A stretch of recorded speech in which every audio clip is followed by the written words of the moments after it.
Hello everybody, good evening and welcome to Friday night is organ music night. And excuse me, I will be coughing a lot again tonight. Still absolutely choked up with the cold and this horrendous cough, and it just will not go away. Housekeeping. Let's make sure all of this is on board. What has Vanessa written tonight? Vanessa has been... That's very cheeky of Vanessa. I want to treat Fraser to a birthday present. Get your virtual tickets here. Friends and family, no fees. That's a nice way of saying it, my missus. My missus is very clever. Good evening, ladies and gentlemen. It's my birthday today, and it's actually today, so that's why we're celebrating this concert tonight.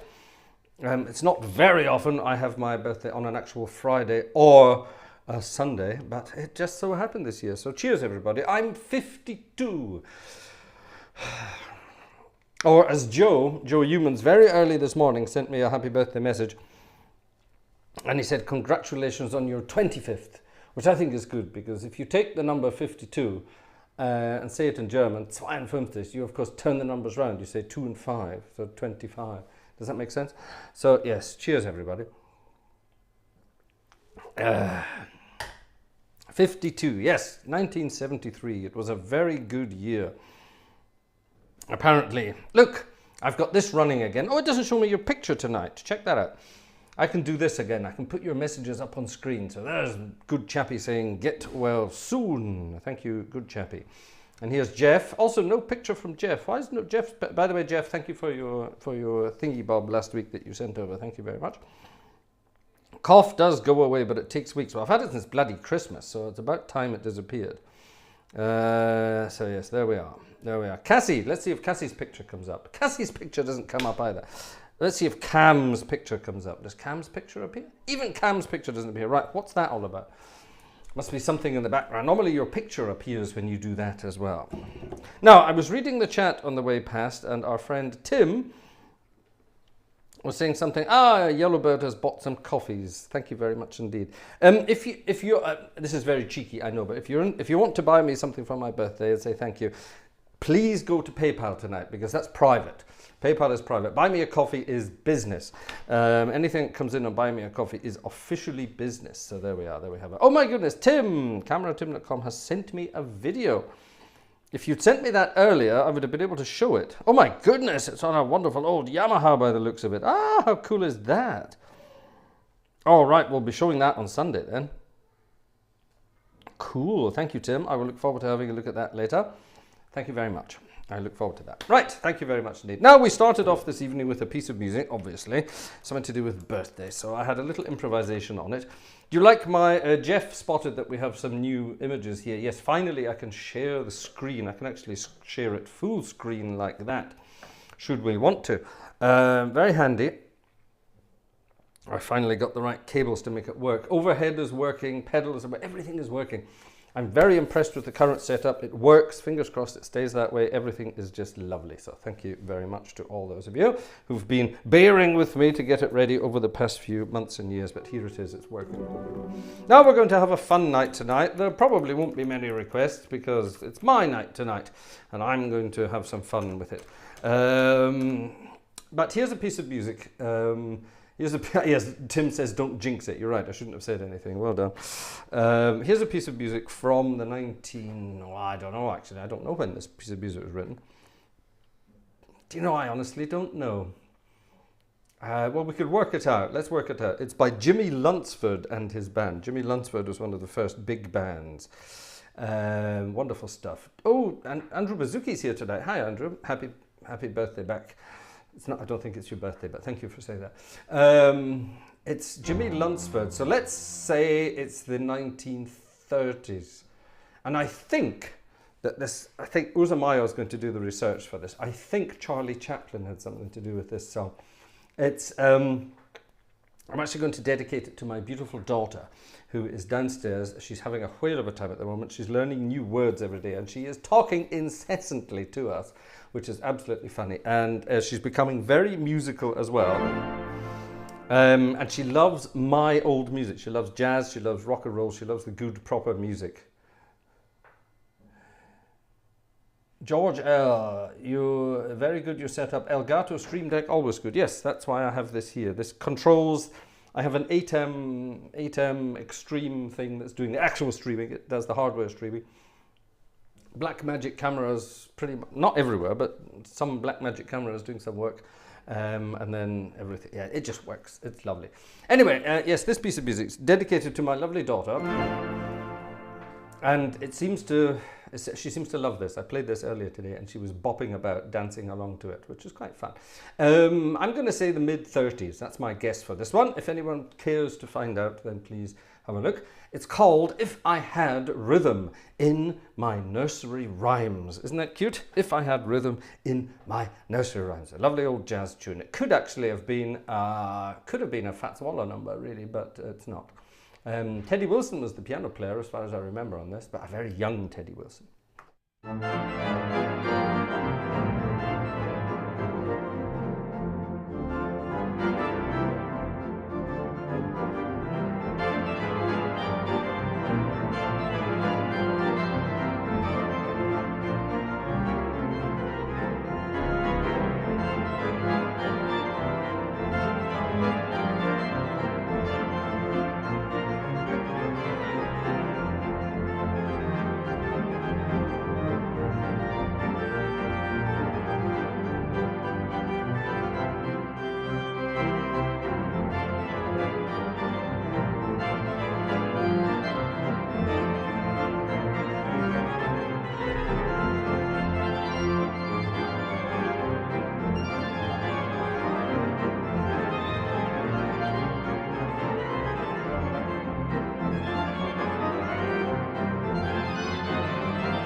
There you go. If I Had Rhythm in My Nursery Rhymes. A nice piece of music for children. Oh, I wish I could get rid of this. Right. So we're going to be having some anecdotes tonight. It's my birthday, which means I get to reminisce and talk to you all about the last 50 odd years of my life. Gosh. And all the wonderful things that have happened to me over my life. I've had one of those lives that's been very bizarre. I've always managed to be in the right place at the wrong time, or the wrong place at the right time. Does that make sense?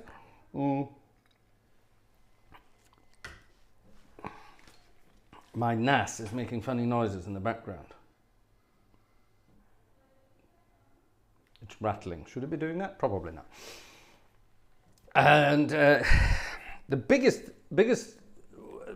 annoyance of my life has always been, like I say, in the wrong place at the right time, or the right place at the wrong time. That's mainly what my excuse has been. I've always had bad luck with ideas and, dare I say it, motor vehicle investments. This is oh, I forgot to press record. Somebody said this to me a couple of weeks ago. They said, oh, you always love talking about your cars. Yes, over the course of my life, I've had many different cars, and I've always had the premonition that certain cars are going to become very popular and therefore very expensive again. For example, classic cars. And I always managed to buy precisely the right car at the right time, but then because I was always broke, had to sell it before they shot up in value, which they inevitably did once I just sold them. This has always been something that's going on in my life. The same thing happened to me when I left the United Kingdom to come and move to Germany, when I rather bizarrely, and I still don't understand why I did this, I sold my Hammond B3 organ with 2 Leslie units, 2 Leslie speakers. The whole thing together weighed about half a ton, and you needed a van to drive it around. And I sold it because I didn't have room for it here in Germany, and I didn't fancy paying to have it shipped over because it was so bloody heavy. So I sold it, and I sold it to a church. Good idea, I thought. They'll be able to use it as an organ. So I sold it to a church for not very much money. The usual story, the church, oh, we don't have any money, that kind of rubbish. Turns out that 2 weeks later, the guy in the church who bought it from me, he knew what those things were worth, and he sold it for 400 times what he gave me for it. Yeah, there you are. Story of my life. There you are. Well, that's going to be the only anecdote of that nature tonight. We're going to come up with some other musical anecdotes later on. I've been digging around in my archives, and I found some amazing old recordings, which I will play at some point. I won't play them tonight. We'll have an evening when we will do old stuff, and I will play you some of my very, very old recordings. Some of them are absolutely hilarious. But here's a piece of music that has nothing to do with tonight. It has nothing to do with anything, but it's one of the first jazz pieces of music that I played when I moved to Germany. Now,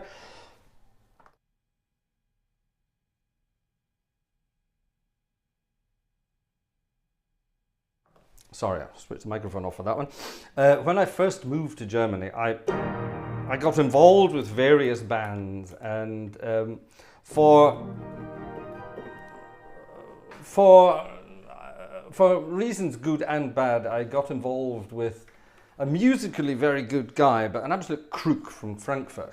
Absolute bloody crook from Frankfurt. But he had some good musical ideas, I'll give him that. He just didn't pay anybody anything. He was a complete charlatan when it came to business. And a nasty guy, actually. He was never very pleasant to anybody, but never mind. Apparently he's still alive. But never mind, we'll come on to that later as well. But he put a band together, and it was rather wonderful. It was based on old Duke Ellington music. Now, I was, back in the UK, a piano player in an Ellington-style big band. So when we sat down at this first rehearsal, it was a rehearsal for a concert, and all this music was put in front of me, all this Duke Ellington music was put in front of me, and I said, oh, I don't need the music, I know all of these tunes. And the guy sort of said, all right then, let's start with this one, the Saturday Night Function from the late 20s, Barney Bigard and Duke Ellington, a lovely piece of music.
the Saturday night function.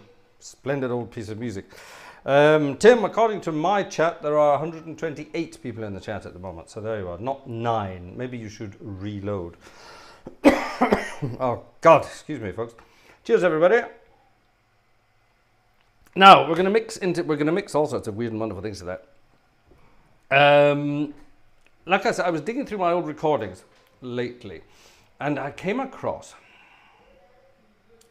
I hope it's in here, my daughter downstairs having a whale of a time at the sound of it. Oh, hold on a minute, maybe it's not in here. It should be. Hold on. Oh, it might not be in here. The piece of music what I is looking for.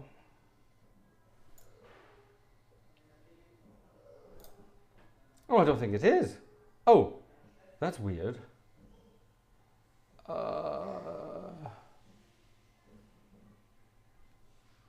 Surely. It's not, you know. Right, we need to find this. It's in here somewhere. No. Need to go back to this, and then that, and then this. Oh.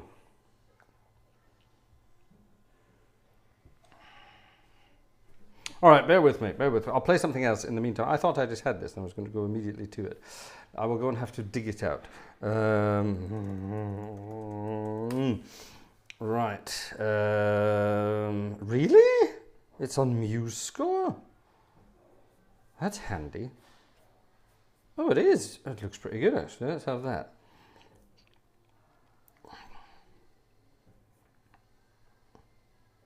Excuse me for a second. I'm going to go and kick my NAS, which is making a very bizarre noise. Excuse me. Let me just quickly go and kick it.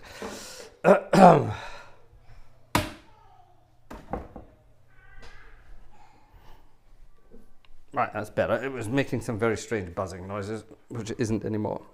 So that's good. Right, good. Right, that's worked. So let's get this download and pop it straight onto this machine here. Let me swing my leg back over there. Ha ha ha ha. Is it going to synchronize for me? No, the hard drives aren't dead. There's nothing wrong with them. Splendid. Look at this. Right, now this is of course not the version I normally would play from. So will it work? I don't know. Let's find out. Piece of music in question is this. An old classical piece by Theodore Dubois called the Dubois Toccata, and I think it's even registered on this organ. This is, we're on Billerbeck tonight, by the way. Well, we haven't been for an awfully long time. Hold on, that's not right. Is that the middle bit?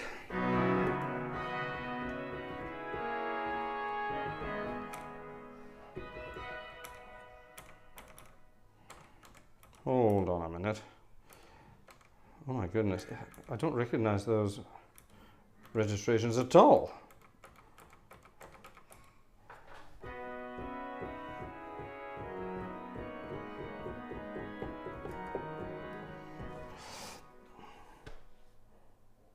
Well, let's hope they're correct. They don't look correct, but they might be. Now, this piece of music, I played this. Apparently, I didn't know I'd played this before. This is how my mind works.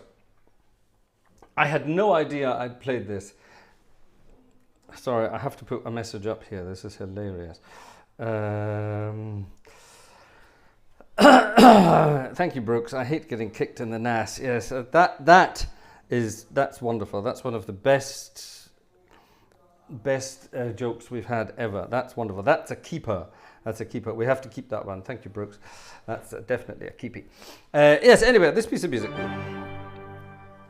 The Dubois Toccata, and apparently, and I have a recording of it, and it is apparently me playing it, and after I heard the recording and I tried to remember the location and the occasion, it sort of dawned on me, oh yes, I did play that, and apparently I was playing it, I don't know, I must have been sight reading it there as well, which is very bizarre, but But this was the first time I visited a very big fancy church here in Germany, back in about, I would say, 2000, so 25 years ago now.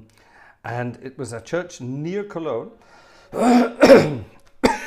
out in the sticks, just to the north of Cologne. If you're driving through the countryside, on this lovely little country windy road, suddenly, poof, out of nowhere, this enormous church, enormous big cathedral appeared. It's called the Altenberger Dome, the Altenberg Cathedral. It's huge. And in it, there's an enormous 4-manual organ. I think it's Kleis, as far as I remember, I think it's a Kleis organ. And I went there with a visiting choir and orchestra to play some music. I can't remember what the rest of the music was. And at the end of the service, it was a church service on a Sunday morning, I played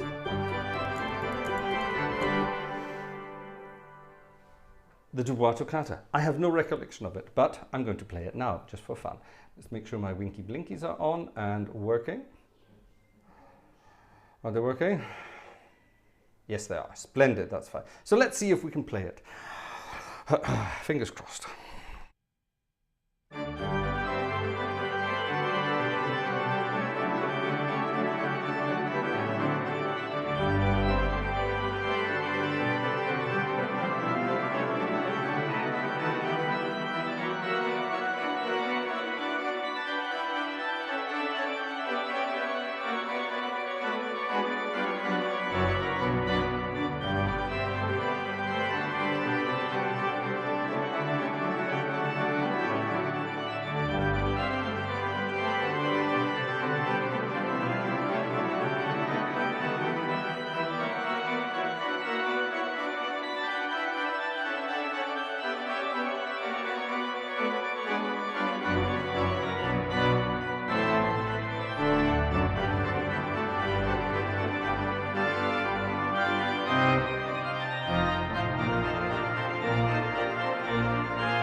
Right, that kind of worked. I'd have been better off if I played that from memory, to be honest. When I played the repeat, the music stopped. There's a DS, in other words, go back to the beginning kind of thing there. And God, that took me by surprise, and I couldn't be bothered turning all the way back in this electronic version. So I played the second half from memory, and that worked much better. Played at my wedding, but not that fast. Richard Russell. I'll let you into a secret. It was played at my first wedding as well, and not that fast either. No, all of these pieces of music need to be played at a certain tempo, and I'm going to. Let me put the headphones back on for this. I'm going to defend my friend Wayne Marshall here, because a lot of people say, oh, it's always too fast. Everybody plays these things too fast. And everybody always quotes when Wayne does the Widor toccata. And by the way, if you want to join us for tomorrow night's tuba concert, there will be some Widor in there. Ha! Now here's the thing, the Widor toccata is well, the thing is, here's the thing. Let me take this back down. We all know the Widor toccata. If you're into your organ music, yeah?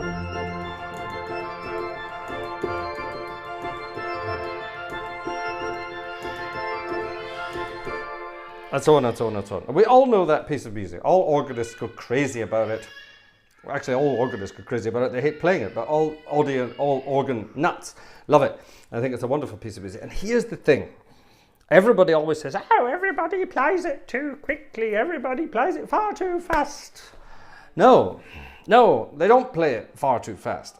Everybody plays it far too slowly, because everybody says, oh, even Widor didn't play it that fast. Thing is, there's a recording of Widor playing it. And poor old Shaftesbury Widor, at the age of 182, or however old he was at the time, he was ancient, he was close to death. His fingers were arthritic as hell. The recording technology had only just sort of got there. And they planted some recording equipment in Saint-Sulpice. They dragged the poor old boy up to the organ loft and said, right, can you play your famous toccata, please? It wasn't actually famous during his lifetime, but nonetheless, can you play your toccata, please? And this ancient arthritic Widor sat down at the organ and went,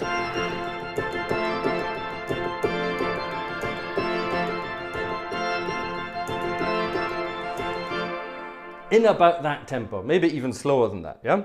Now the thing is, the piece of music, first of all, it's not written in that time signature. It's written in a completely different time signature, and the time signature should be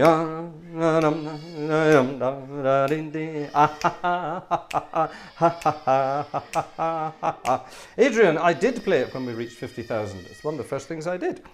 Long time ago. Long time ago. And I made a complete pig's ear of it as well. The thing is, the thing should romp along. It should romp along at a good old speed. And some rumblings from downstairs. Can you hear that over the microphone? Oh, you mean downstairs in the house? Oh, I see. Yes, okay. No, the whole piece of music is supposed to move at a tempo so that it's not the rhythm that dictates the speed. It's the harmony. And the harmony is incredibly boring.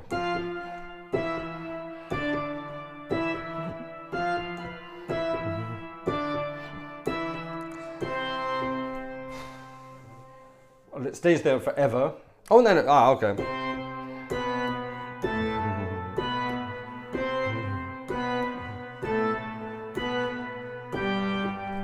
And it stays there for a while. And then it goes.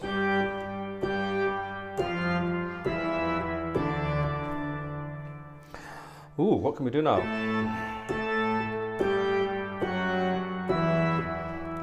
What can we do now? And it goes on like that. Now, the thing is, if you play it at that speed, it's boring as hell harmonically. So the whole point is you're supposed to go.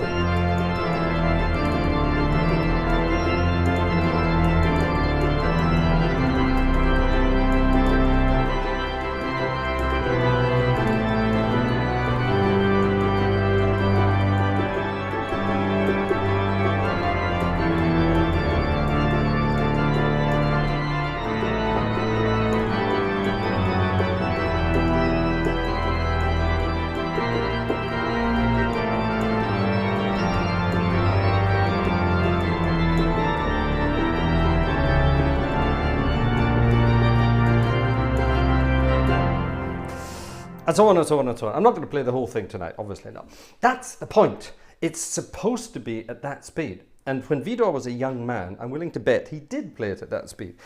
It's perfectly possible to play it at that speed. If you get your technique just nice and crisp, it's all about bounce. Bounce. Yeah, what you have to do is you have to think, you concentrate on your left hand and your pedals.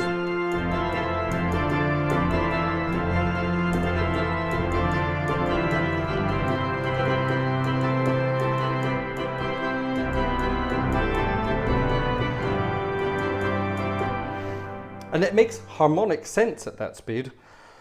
It makes harmonic sense. It's actually much more fun. Ah, there's the pictures in now. There's Good Chappie with his pledged head. Lovely, lovely, lovely. Good Chappie. I'd fall over playing at that speed. Well, no, the thing is, you wouldn't. You definitely wouldn't. I highly recommend, if you're an organist and you've never played it, I highly recommend playing it crisply as fast as you possibly can. Now, it is a long piece of music. It goes on forever, and then...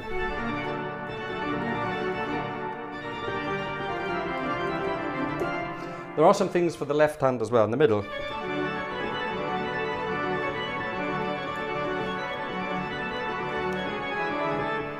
The left hand does that as well, so you have to practice. If you're not very good at the old left hand stuff, you have to practice those things until you've got them. And by the way, stop moving manuals when you're playing it. The whole thing is designed to be played on one manual and one manual only until the very end.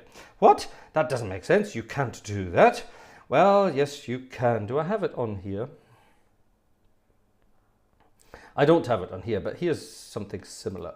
The whole point of this is all these big French organs. This is what we're going to be discussing tomorrow night, by the way, in our tuba concert. Actually, I won't tell you anymore. Let's just save that for tomorrow night. Save that for tomorrow night. Yes, if you want to join us for your tuba, go and check out. Is there a metronome number for Vida? No, there's not. Of course there isn't. There's never a metronome number for any of these things. Oh, my goodness me. Some tickets have appeared this evening. Let's have a look and say thank you to some people. I need to catch my breath after that. Who's this? Who's this? Right, let's start. Stefan. Thank you very much to Stefan.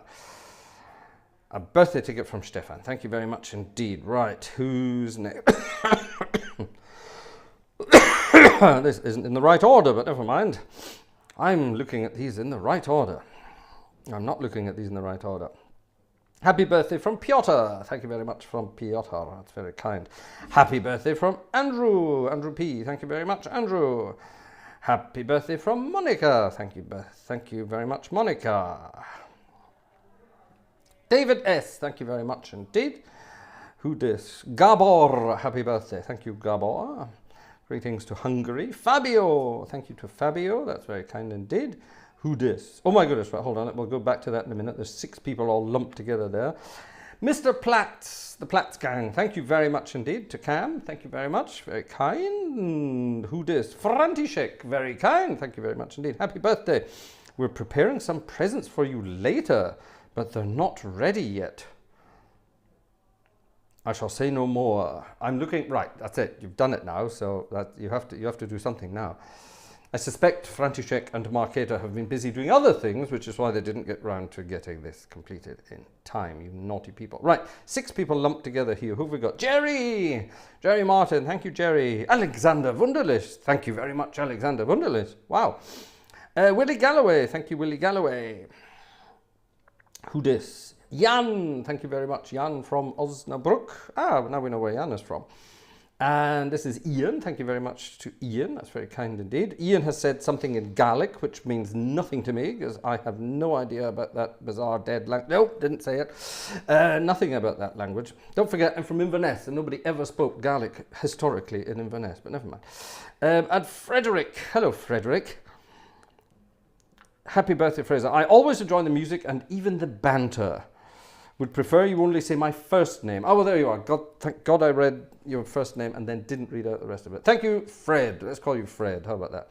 I won't do the first name. I'll do the first syllable. How about that? Thank you very much, folks. That's very kind. Thank you. Keep them coming. Oops, sorry, that's naughty. Let's keep them coming. Vanessa will be happy. Oh, my nose is filling up. Ian used to live in Osnabrück. Bloody hell, everybody's going. Right, anyway, so yes, join us tomorrow for a tuba night where we will be talking about the music of Vidor, and I will be forcing myself to play those things. No garlic in Inverness. Yeah, you're probably quite right. Right, back to the show. Let me check the emails. Just, you never know, some people might have come up with something. A birthday request from...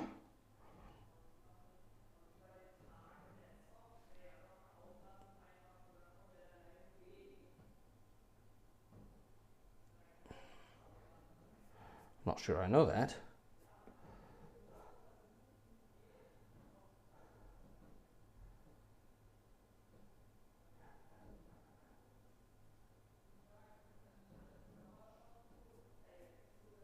I don't know that. I've never heard that before, but it's kind of interesting. Let's have a look at that then. Thank you for that. What have we got here? Oh, Tim was right. Tim, it's not a Yamaha organ, it's a Technics organ. Ooh, Jerry has a Technics organ. Jerry has a Technics organ. There we are. That's exciting.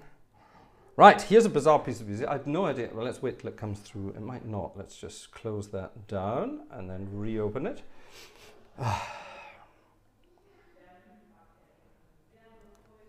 You're talking about bouncing balls now.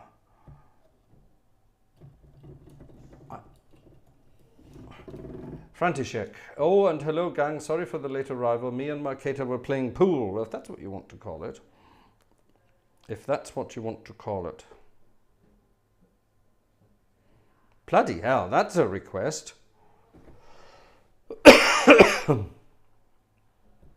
Someone has just requested a piece of music that is kind of unplayable. Do you know what? You know what? I'm in the mood for it tonight. I'm in the mood for it tonight. Here's a very, very bizarre request. I just played some French romantic music, so let's play some more French romantic music. I don't think there's any registrations that will fit this here, but let's have a look. One never knows.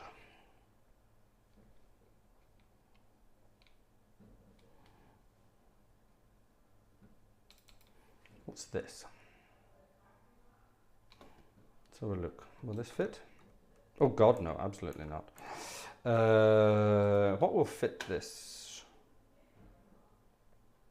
Actually, we'll just have to make them up. Right.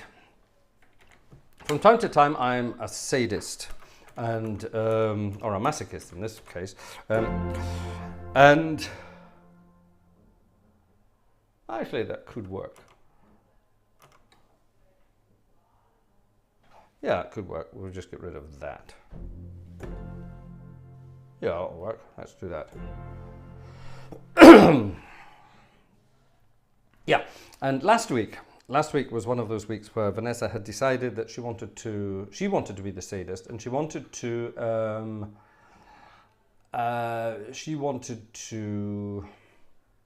do the sadist stuff. She wanted to get me to do some sight reading from our pool of unplayable music kind of thing, and only if we sell 25 tickets, blah blah blah. So our friend Joe requested this piece of music for some reason.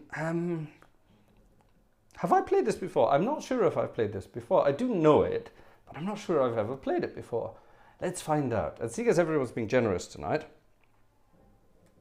hint hint, seeing as everyone's being generous tonight, we will continue with the theme, and I shall try playing this. There's a fugue in the middle, which means I'm in trouble, because I don't like fugues. I hate fugues. But anyway, let's see if we can work this out. This is a piece of music by Alexandre Guillemot, who was a composer around the same time as our friend Dubois. Who dis? Mr. or Mrs. Russell, R. Russell, thank you very much. Happy birthday. Thank you very much indeed. Very kind. Ta. This is a piece of music, a march, a religious march on a theme by Handel, or Händel as it should be in German. And yeah. Oh my goodness. Let's have a look. Ian Lavery, the headquarters of something, are in Mitchell Lane. Yeah, well, they didn't used to be. There didn't used to be many years ago. That's new. That's when the Gallic Mafia moved in. Anyway, moving on. Religious March on a Theme by Handel by Alexander Guillemot. And according to the copyright version of this, it was written in 2006. I somehow doubt that.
Bloody hell. That wasn't just sight reading, that was sight reading and audience, live audience. Mrs. G, the Duchess herself, and the little princess have arrived upstairs to say, ooh, I'm getting the ooh face from the little one. Hello. Hello, Your Highness.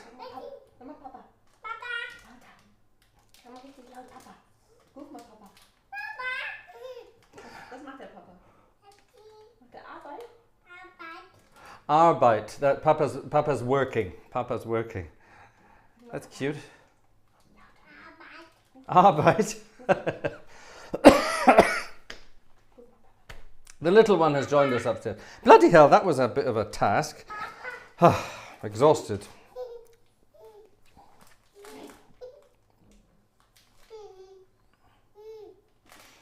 She's eating my chocolate, by the way. I have a little stash of chocolate up here, and the little one is eating it for me, which is not very nice. Hi. Yeah. Is this for Papa? Move her over that way a little bit. There's a baby hand. Look, a little baby hand. Give me down a hand. There's a little baby hand. Check that out. And if we go in a little bit more, there's some baby hair. Vanessa saying, no! No. No, children do not belong in the media.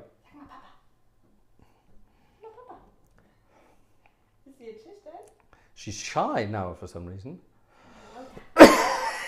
Don't let her pick anything out of there. She was about to attack the camera.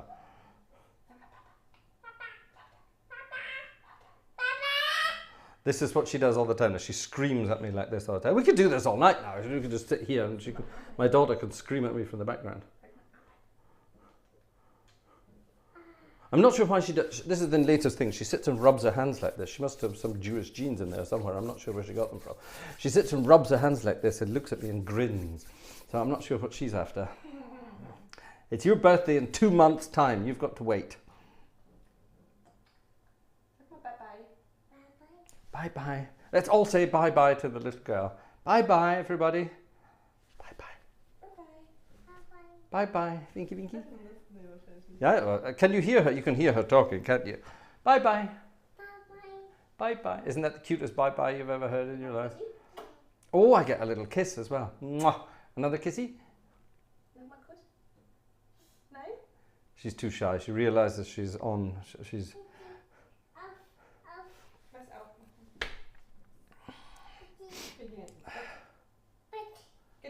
Bed.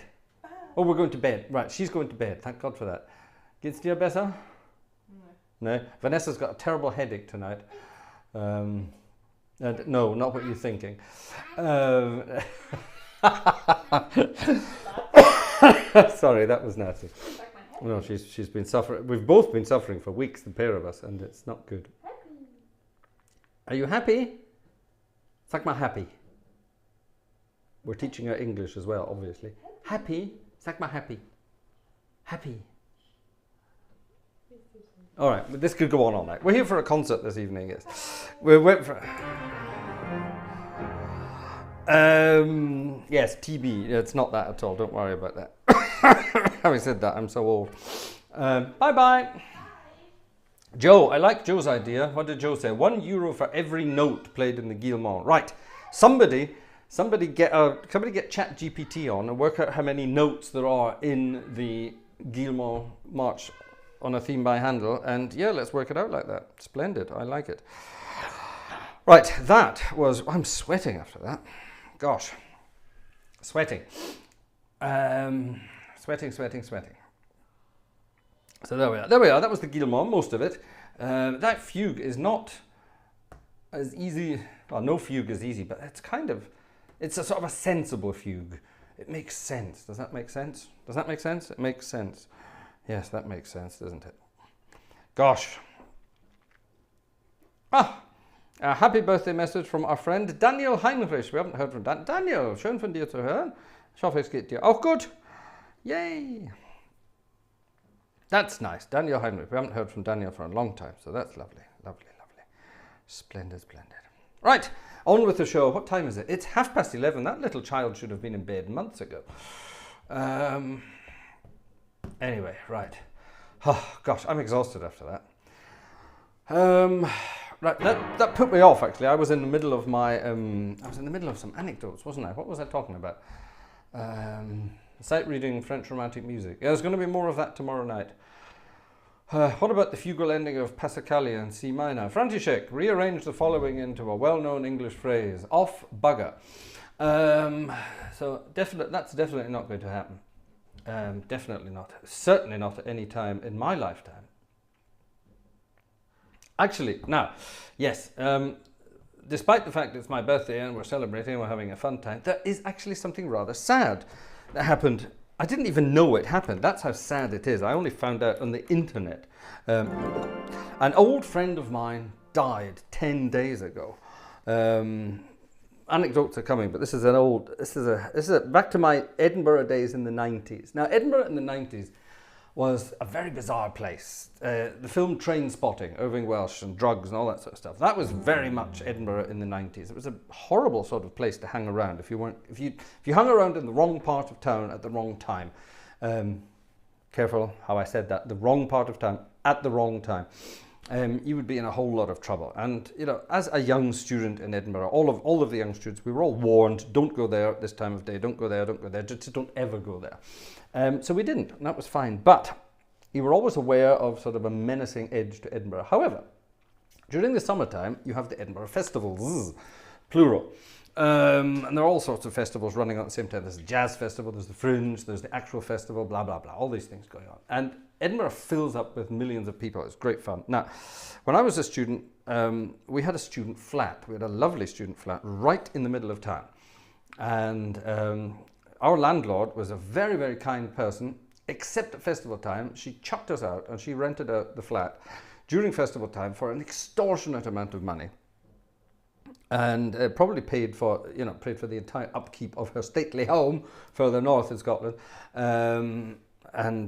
Just during the sort of 4 or 5 weeks of the festival time, as it was in the 90s, it's much more now. Anyway, but occasionally I would spend time in the summer in Edinburgh, and I would stay with various friends, or more often than not, I would stay with my old friend Tom. Now, Tom was also my organ teacher at the time, and Tom was a wonderful guy, wonderful fun guy. Tom is sadly no longer with us, for whatever reasons, but Tom is not around. Anyway. And Tom and I used to go to all sorts of concerts during the festival. I was mainly into the jazzy things and the funny things, the comedy things, and he was into the classical things, but whatever. And Tom lived in a part of town where there were a lot of most of the artists of the festival would stay in accommodation down that end of town, the east end of the new town in Edinburgh, down the east end.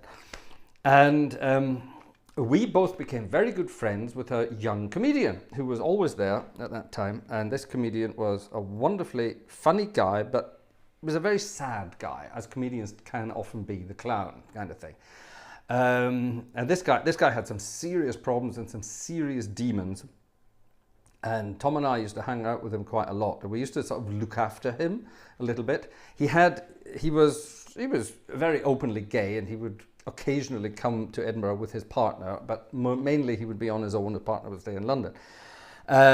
If his partner was there, things would be fine, because he would look after him, keep him on the straight and narrow, everything would be fine. But his partner wasn't there. He would go off the rails a little bit, and we befriended him one weekend, just purely by chance. And we sort of became friends for a couple of years over the festival things. We tried to keep him on the straight and narrow, and it didn't work. It really didn't work. And this poor guy's dead. He died last week. I couldn't believe it. The guy in question, British people will know who he is. His name was Tony Slattery. He was a wonderful comedian, a very good improviser. And Tony he had his demons, but on a good day, he was a very, very funny guy.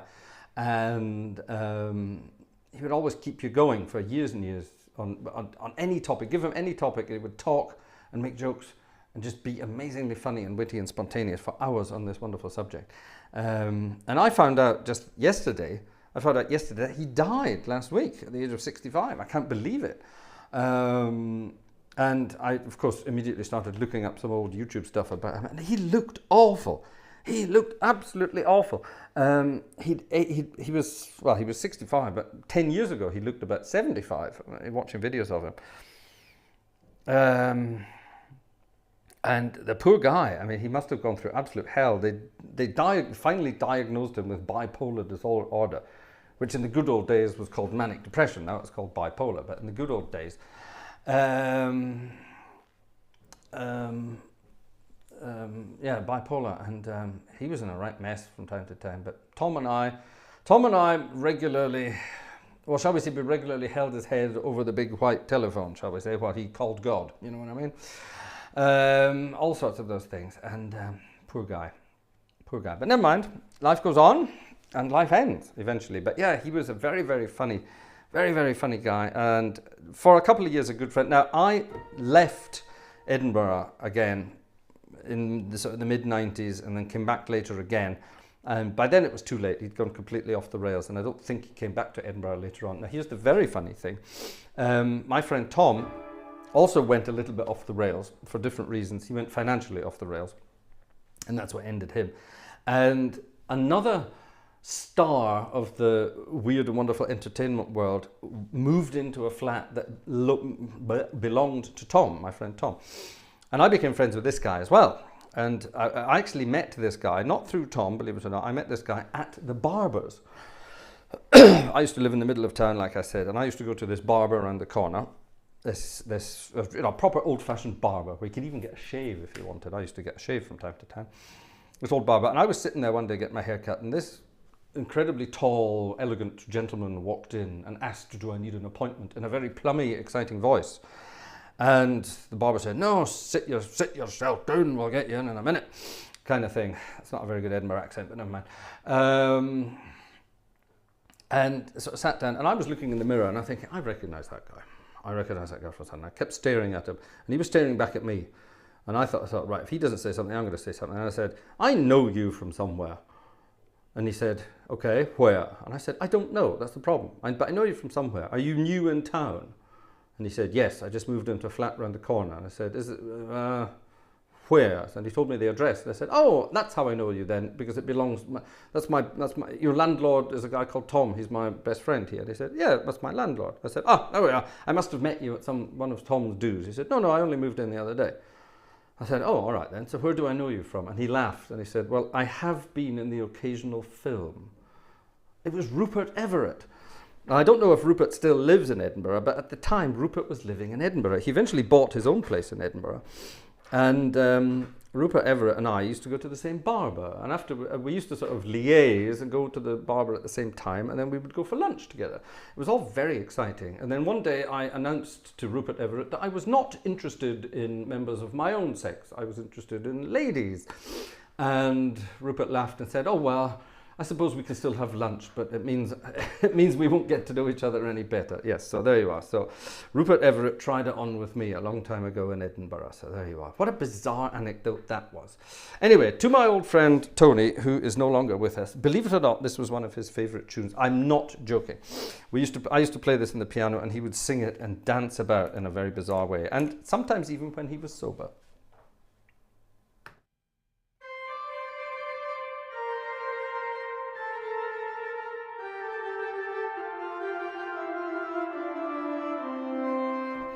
By the way, there's a part for you all to join in.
Oi!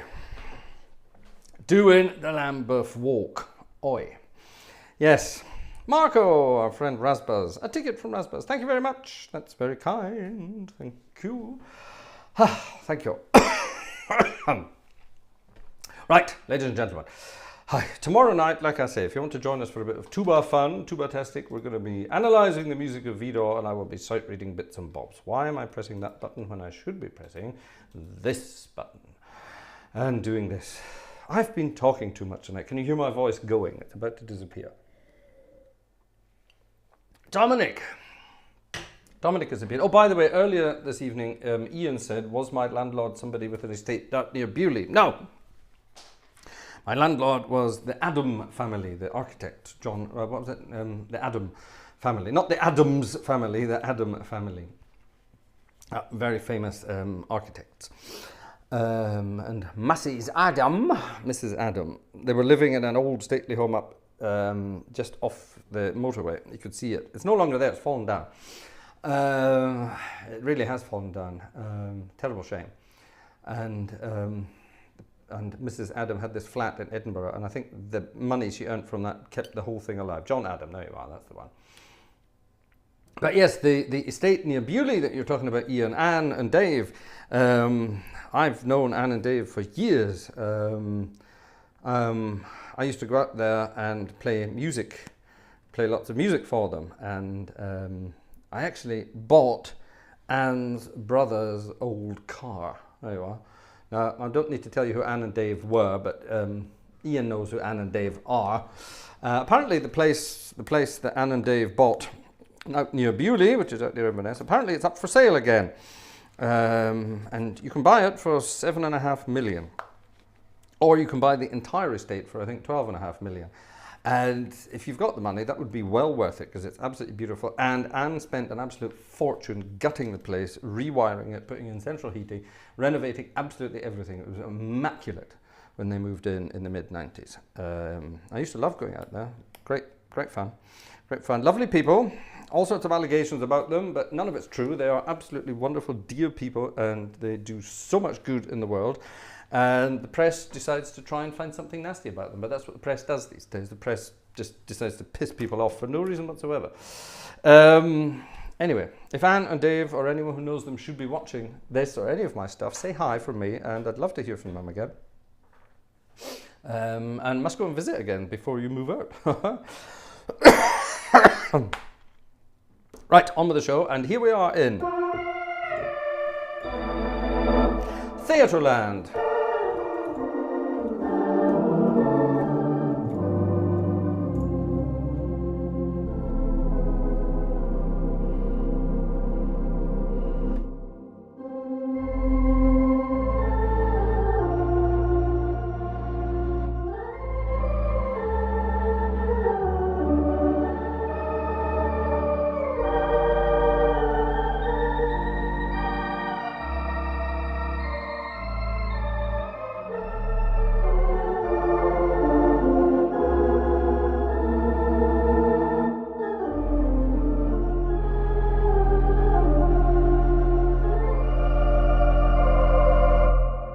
This is the Fox Wurlitzer with its absolutely gorgeous sounds. Wonderful, wonderful, wonderful machine. Here's a piece of music from the 1940s. I met Anne a long time ago, right at the start. No E at the end of Anne, thank you very much. She doesn't like that. She doesn't like that. Yeah. Anyway, nonetheless.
that lovely sound. I love this sound. It's great. It's great. The Last Time I Saw Paris is the title of that tune. Joe!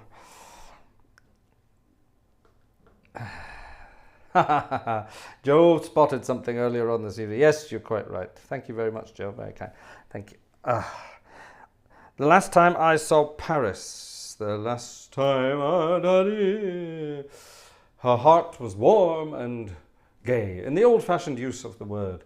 I heard the laughter of her heart in every street cafe. Something like that. What a wonderful tune. Gorgeous tune. Now, the last time I saw Paris,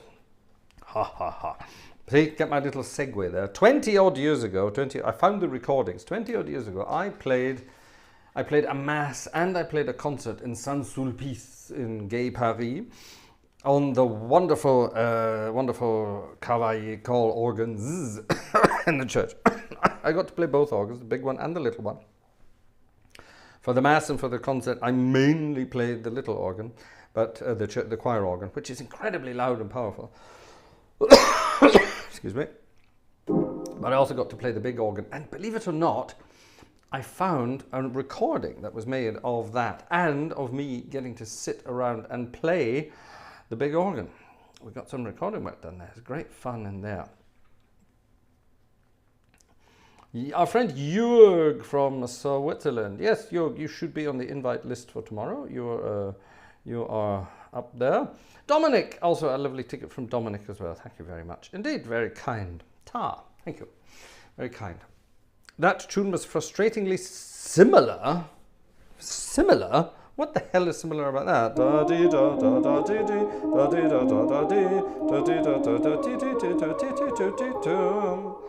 That's nothing like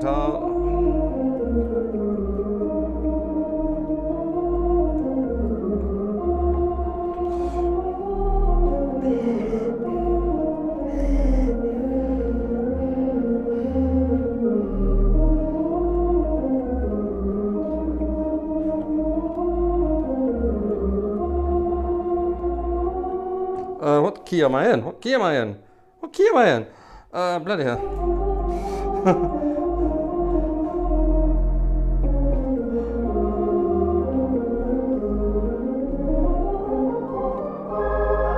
What key am I in? Bloody hell.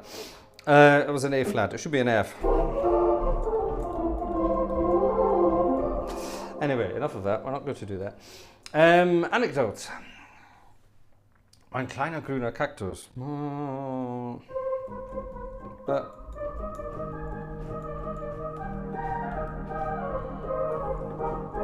I suppose you're right. Anyway, right, Paris, 20 odd years ago, yes. And actually, let me see if I can find the picture. Do I have the picture here? Do you know, I don't know, but I do know where I have the picture. I've got it here. I'm sure I've showed this picture before, but I will go and find it. It's pretty close to the beginning here. There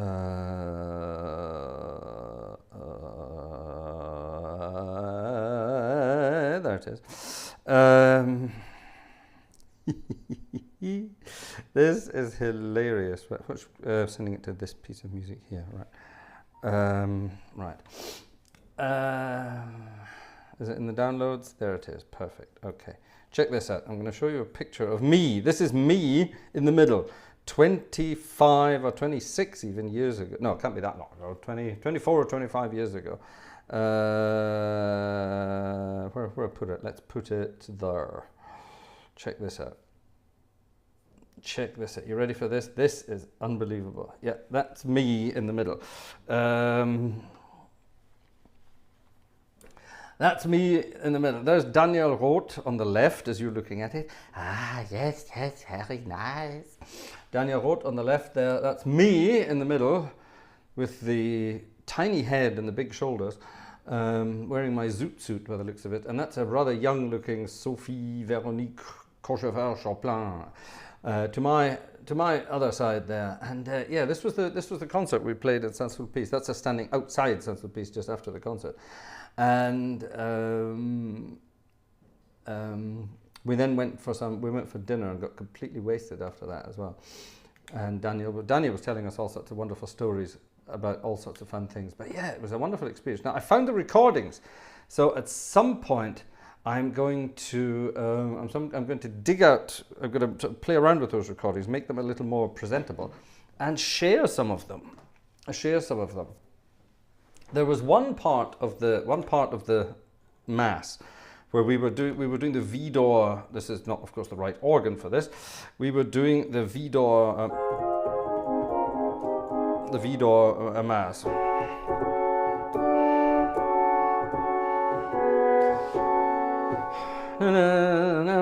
And on it goes like that. Wonderful piece of music. And Daniel was playing the big organ upstairs. I was playing the little organ downstairs with the choir. The choir was about 200 people, by the way. It was sort of 2 or 3 choirs all in one. It was wonderful, a wonderful experience. And what was I going to say about it? I can't remember. Oh yes, and the whole thing was recorded. It was recorded in such a way, the microphones were mainly pointing towards the choir. So at one point, the choir organ is actually louder than full organ at the back of the church. It's hilarious. It really is absolutely hilarious. So yeah, I'm going to dig out those recordings and play them for you. It should be good fun. But the highlight of the entire thing was during the Mass. We sang on the Sunday morning Mass. And after the Kyrie, of course, you have the Gloria in excelsis Deo. And some guy from the choir had to sing this, but he was so nervous, he wanted me to play a little sort of introduction. And it's in A major, the Gloria. Is that right? Or is it in D major?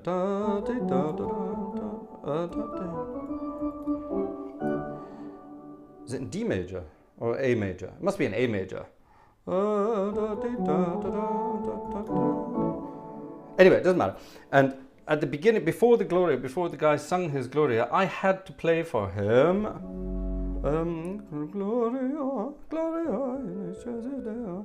Yeah, so I did it like this.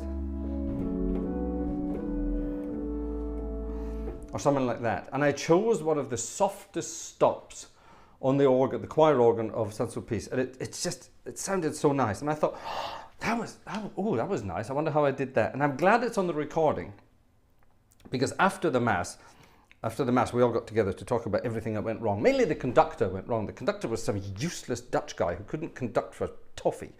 He was a conductor that conducted like this. Tiny little movements, and oh yes, you must understand my tiny little movements. And it was like he was sort of, I don't know, dancing his name in some kind of Waldorf school. You know, it was all this kind of crap that nobody could ever possibly understand. And you know, a choir of 200 people, amateur singers from German provinces, you know, they don't know what this means. They're just looking at this guy and going, oh, piss off, what are you doing? And I don't know if you've ever been in Saint-Sulpice. It's pretty much the largest church in France. Yeah, I think the inside size of it is, I think, actually even bigger than Notre Dame. I'm not sure if that's true or not, but never mind. But Saint-Sulpice is the main Paris church. Did you know that? Notre Dame is not the main Parisian church. Notre Dame is the main French church, but the main church of the city of Paris is Saint-Sulpice. Anyway, so all the dignitaries from all around Paris were there. And it's huge. And Daniel up at the organ, up in the organ loft. And in those days, we didn't have incredible technology, but we had taken with us a camera system, so that there was a video camera pointing down to where the conductor would be from the organ loft. Imagine the distance, hundreds of meters, yeah? And there was a little monitor screen. And when I say a little monitor screen, I literally mean something about that size. Yeah, and it was placed up at the top of the console over there. Yeah, miles away. The console in Saint-Sulpice is enormous. It's a big 5-manual console. All the stops go on forever. Anyway, and this tiny little monitor was placed all the way over there. I don't have my glasses up here, do I? No, I don't. This monitor was there. And Daniel Roth was sitting at the organ. And Daniel is quite a smallish guy. And he's sitting at this 5-manual console. And he's looking at the music, which is up here. Or he's pulled the music desk towards his face. It's here. And the camera is there. Or was it on the right? I can't remember. It doesn't matter. And he was looking at the music, and he was looking up at the camera, looking up at the camera. I'll do it this way so you can see me. Looking up there, and And he was wearing his bifocal glasses, so he was looking at the music like this, with his head like this, and then he would look over there at the camera, and here at this, and there at that, and here at this. And he was trying to see what the conductor was doing. Now, meanwhile, the conductor was doing this. Now, of course, the conductor is facing the choir, yeah? The camera is picking him up from behind, so all the camera sees is that, and occasionally that or that, yeah? Now, if you're conducting 200 people in a choir and there's an organist 400 miles away behind you, you conduct like this, you conduct like a scarecrow, make big, huge movement, big windmill movements, and things like this. And this wasn't happening. So the poor Daniel upstairs at the organ, he didn't know what was going on. I was sitting down at my little organ, playing my music.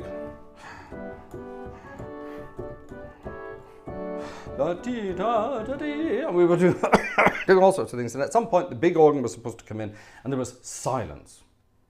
No big organ. This was during the rehearsal, and the conductor stopped. Nothing happened, and he looked round and the telephone rang behind me. On the choir organ there's a telephone just right behind the organist, and this is a link upstairs. So I picked up the telephone. Hello? I didn't know what language to speak, so I think I said hello, hello. I'm not terribly sure, but never mind. And this little voice said, Fraser, what are we doing? I thought, oh, it's Peter Lorre. No, it's Daniel Roth. Daniel Roth talks like Peter Lorre. It's hilarious. What are we doing? Peter Lorre with a French accent. And I said, Daniel, I have no idea what's going on. Even I can't see what the conductor's doing. And the conductor was miles away from me as well, because there was 200 people in a choir between us. He said, this does not make sense. We cannot do this. Tell him to make big movements or I will kill him. So I said, oi, you. I can't remember his name. Actually, I can, but I'm not going to say it for reasons of imminent death. So I said, can you please make big movements? The organist upstairs can't see anything. He can see you from behind and you're not making any movement to the side. Do one hand out to the side and do something. And of course, the conductor, he didn't like organs, and he certainly didn't like me. And he said, no. This is the way I conduct, and blah, blah, blah. If you can't be bothered. And I said, it's not me, I can see you. It's the guy up there, he can't see you. He's on a screen, he's half blind anyway, and he can't see what's going on. Blah, blah, blah, blah, blah. So we started up again, and his hands moved for a few moments to about this far away from his head. And again, we played, and the organ stopped upstairs, nothing. This time, no telephone rang. No telephone rang at all. I thought, oh God, what's happening now? And all we could hear was,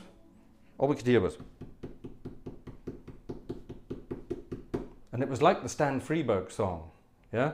I come through the window. Remember the Stan Freberg song where he kept running in and out because, oh, it's too loud, man, would you mind leaving the room? It was that kind of stuff, tap, tap, tap, tap, tap. So tap, tap, tap, tap, tap, tap, tap. And eventually Daniel, all 4'3" of him, arrived up at the front and said to the conductor, I cannot see anything you are doing. You come on, making the bigger movements. Yeah, he was Spanish, but I'm not terribly sure. Anyway. So Daniel came up in front of the choir and said, Fraser, let's play. And we started again. And Daniel did all this, made huge, big, wonderful movements. Everybody in the choir, of course, started pissing themselves laughing and singing the best they'd ever sung. This was great. And Daniel turned to the guy and said, you see, this is how we do it in Paris. Which worked. It was beautiful. And then he stormed off to the organ again, which took about 20 minutes. Now, you have to, it's miles away, and then there's a huge spiral staircase you've got to get to. And then he got to the organ, and when he got to the organ, he went to let us know he was back at the organ, and off we went again. And for about 5 minutes, the guy conducted like this. He didn't like it, and the hands kept getting smaller, and the hands kept getting smaller, and eventually, and the phone rang behind me. He said, Fraser, I hate this man. What is he doing? Count for me. I said, what? Count for me. So I said, okay, 1, 2, 3, 1. Oh, the first movement is 1, 2, 1, 2, 1, 2. And I was counting 1, 2 when I was watching the conductor, and Daniel was playing with the telephone. That's how we communicated with ourselves. And during the concert, I played the concert with the telephone stuck under my shoulder like this. Played the entire thing cock-headed like this with the telephone, just so that we could see what was going on. It's the most hilarious experience of my life. And oh, I've changed the picture. Sorry, hold on. It's the most hilarious experience. Now, if you look very closely, my head is still slightly squint after the concert. Can you see that? Can you see that? It was hilarious. It really was hilarious. There you are. One of my funniest anecdotes of the organ world. I will take that one with me because that's just one of the best experiences I had organ-wise. Wonderful stuff. But yeah, craziness. Absolute craziness. Absolute craziness. I must go back there one day and play some music on that, the magnifique organ. Who wants me to go back to Paris and play Parisian organs? Let's have some jazzy music. We're getting towards the end of this evening. Excuse me. We are getting towards the end of this evening. Right, who was the last person this evening? Dominic was the last person to buy a ticket on the way past. Thank you to Dominic again. Don't forget, you're still eligible to buy a birthday present. Shall we have some blues from Hoagie Carmichael?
Upper Lazy River, Hoagie Carmichael and somebody else. One of Hoagie Carmichael's earlier ones, in the early 30s, that one. Great piece of music, I love it. This instrument, by the way, the Fox Wurlitzer, has got all the toys on it. It's got 3 xylophones. Why would you need 3 xylophones? I don't know. It's got pianos at various octaves. It's got, there's the piano again, but we have marimbas and harps and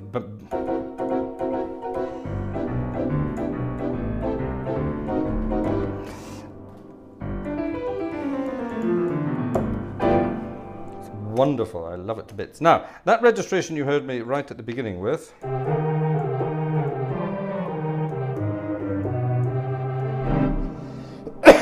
excuse me.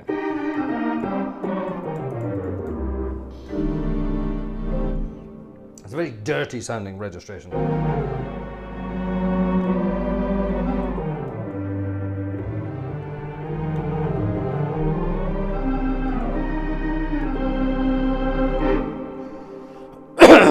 Craziness. I love it. Anyway, but we're going to jazz things back up again. I've got lovely jazzy settings here.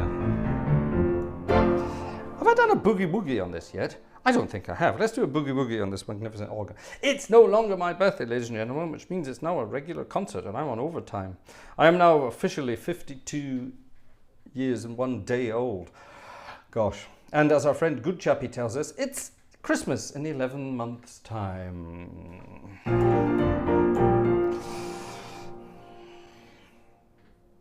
Boogie woogie.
Ooh, I need to change the registrations for that. That was bloody hard work. Yeah. Shouldn't be like that. Boogie Woogie should be much more sort of relaxed than that. That was very stressful, actually. That was almost as stressful as the, what was I playing earlier? The Dubois and the Guillemot. Right, let's finish off with a crazy piece of music that is supposed to be very fast. The final piece of music for tonight. Now, this was requested a long time ago by... Do you know, I can't remember. Might have been Jeffrey Ford. Jeff Ford? The Limehouse Blues. Earlier on, we had the Lambeth Walk for my old friend Tony. And let's do the Limehouse Blues for any other Londoners in the audience tonight. So that would be Adrian. I think Adrian has left us. But is Jeffrey Ford here? Is Jeffrey Ford here? Any other Londoners? Any other Londoners? Good chappy. Where are you based? I'm not terribly sure where you're based, actually. Are you based in the London area? Who else is in the London area? Let's find out. 1922, this one was. A very old piece of music. Marek, yes, you're right. Marek lives in London now. That's true. He does indeed. The Limehouse Blues. Limehouse Blues in the key of A flat. Starts off in D flat 9. Andrew's in London. There we are. I didn't know that. Good chappie's 15 miles from London. Well, that's pretty much London then, isn't it? Which direction, good chappie? North, south, east, or west? Near St Albans. Oh, lovely. St Albans is very nice. Many years ago, I played in the St Albans Music Museum. I played a few concerts there, actually, on the various organs they have there, but I also recorded some film music there. I was asked to come in and do some film music. It was very bizarre. It was a kind of sort of Jekyll and Hyde kind of film. And I had to perform, I wrote the music, I improvised the music all myself, and I played it in some church organ in the centre of London. I can't remember which organ it was. Wonderful, a huge sort of cathedral-style organ somewhere in the middle of London. And then we went up to St Albans and I got to do the same thing on this theatre organ, on the old Wurlitzer in St Albans. And it was it was great because the church music I had to play all dressed up as a church organist with sort of, you know, cassock and surplice and all that sort of thing. And the theatre organ music I got to play dressed up as a sort of a bizarre, you know, really cheesy sort of organ entertainer with the white tuxedo jacket, the white tux, and, you know, all that kind of stuff. Like even a red bow tie to make it as cheesy as possible. Anyway, there you are. But yes, St Albans, wonderful part. And also, yes, there's St Albans Abbey, isn't it? Is it the Abbey? What's the big church there called? I've played there a few times as well. That's a lovely instrument. Bizarrely perched on the sort of the on the balcony there. It's wonderful though. Good fun. Anyway, the Limehouse Blues to finish off this evening's concerto. Back in a minute to say bye-bye.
There you are, the Limehouse Blues. Yeah, I need to change some registrations here to get that to make a bit more snappy. It needs to be more...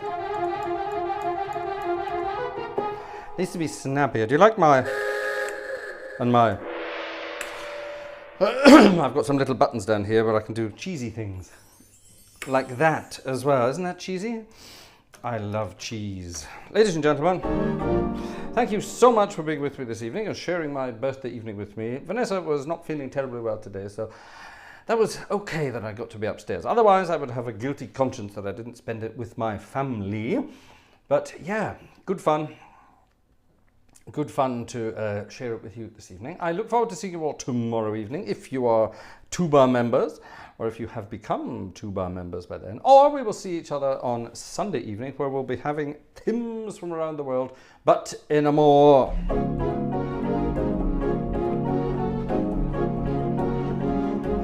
sort of gospel-y kind of night. Gospel-y, jazzy hymns from around the world. I look forward to that. That's going to be good fun. And there will be a slight Scottish tinge to that as well, because don't forget, today, Saturday, is now Burns night.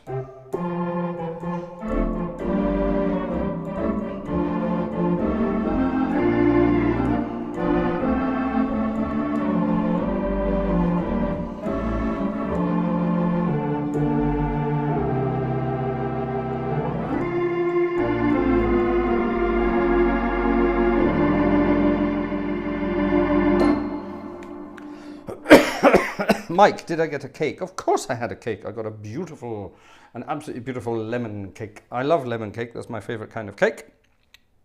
And it was a very fluffy lemon cake. It was very good. Made by Vanessa. It was absolutely beautiful. And there's more of it still there, so I will be having it tomorrow. Maybe I'll take a slice up with me tomorrow to the organ room. Ah, David Stevens. Let me put this up on screen. David Stevens. David Stevens, is it up here yet? Where's that message from David Stevens? Coming in a minute. This is important. This is important because... Bum, bum, bum, bum, bum. Anyone recognize that film? Come on. Wish these messages were more sort of up to date. It's a very good system, this, when it works. Needs to reload much faster. Close Encounter, said Brooks. You're absolutely right. Here we go. Boom. David Stevens said, it's almost a shame the lower rank and Getting Your Meaning manual can't be velocity sensitive if they're going to be able to have piano tones with the Fox Whirlies. Well, David, you will be pleased to hear that a wonderful company in Bulgaria, of all places, great Uncle Bulgaria, a wonderful company over in Bulgaria is sending me some new MIDI modules that I can build into this console, where the bottom 2 manuals will then hopefully become touch sensitive, which means I can use these second touch things here and maybe even have a touch sensitive piano style as well. If that would work, that would be amazing. So yes, watch this space. Now, another message that just popped up there, which is making me very jealous, is Adrian Morris. Hope your Burns night goes well. I have a haggis and a bottle of Auchentoshan standing by. I'm very jealous. I will not be having a Burns night, much as I would love one.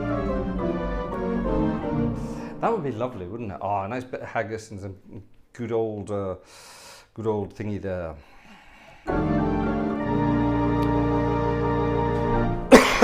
Right, ladies and gentlemen, that was it for tonight. I look forward to seeing you in other concerts over the weekend. Have a wonderful time until then.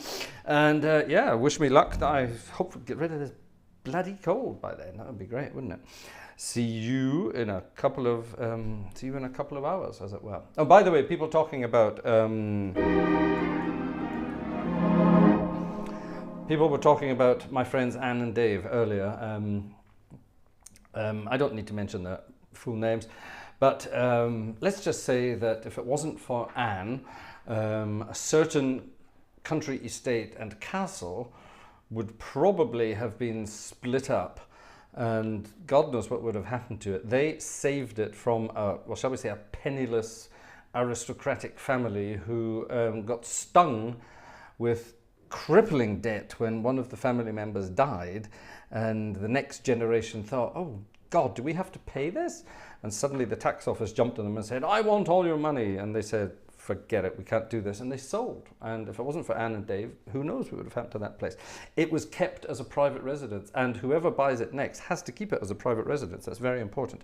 And I think that's a good thing. Anyway, enough of that. Bye-bye blues time. See you next time, folks.